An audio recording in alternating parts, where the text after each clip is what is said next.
Let's clear up your Mac and iCloud drive and save you some storage space. Hey everyone, I'm Dom from Wondershare UniConverter. If you're any kind of Apple device user and you have an Apple ID, you know that with that Apple ID, you get 5 GB of free iCloud drive storage. And especially if you're an iPhone user, you probably have already upgraded to one of the larger iCloud storage plans that Apple offers. And that's because when it comes to iPhones, for instance, you can turn on the option to have all of your photos saved in iCloud, so you can access them from anywhere from any Apple devices you might have. You can store smaller versions on your phone and have the full version stored only in iCloud. It's an efficient way to save storage space on your phone as long as you have enough iCloud drive storage space. Now, in case you are also a Mac user, if you don't pay attention to how you set up your iCloud drive on your Mac, or it previously seemed like a good idea to turn on the iCloud drive synchronization on your Mac, you can lose a lot of precious storage space from your computer's hard drive. You can access your iCloud drive from your Mac in 2 ways. Using Safari or another browser, you can go to iCloud.com. This method does not affect your Mac storage though.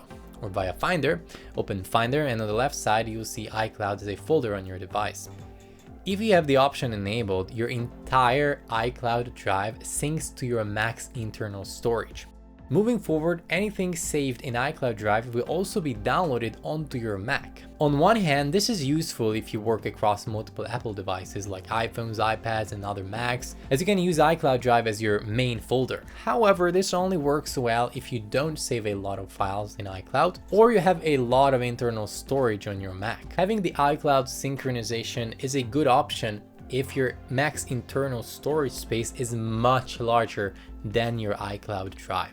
And then you can use your iCloud Drive for sharing smaller or even bigger files across your devices. But it's not that, like, for example, your Mac's drive is 256 gigabytes, but your iCloud Drive is 1 terabyte, and then basically iCloud Drive outweighs your Mac's storage space. To save storage space on your Mac, turn off the sync option. If you want to save storage space in your iCloud Drive because you have limited space, copy your files from the iCloud Drive folder to a local folder on your Mac and then delete them from your iCloud. Usually the most storage space is taken up by photo and video files both on your phone and Mac and in iCloud Drive, and after moving files out of iCloud, they might take up space on your Mac. Here's how to save space without deleting them. You have to compress them with the UniConverter. Now, if you don't have the UniConverter yet, download it from videoconverter.wondershare.com. Then once you have it installed, open it up and click on the compressor tool right up here. Then import your video and also audio files and then choose a compression ratio. Select an output folder and click on Start All. This will compress your video and audio files that you can save somewhere else later. When it comes to image files, use the Image Converter app. Import your images, choose an output format, adjust the settings,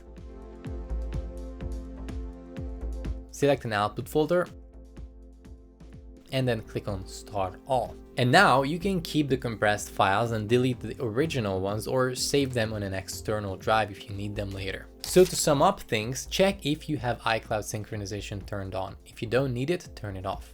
To save space in iCloud Drive, move files to a local folder on your Mac and then delete them from iCloud. Compress video, audio, and image files with the UniConverter to save space on your Mac and in your iCloud. And that's it. If you found this video helpful, make sure to leave a like and subscribe to the channel for more videos. If you have any questions, let us know. We're happy to answer. But I'm gonna thank you for watching and I'll catch you in the next video.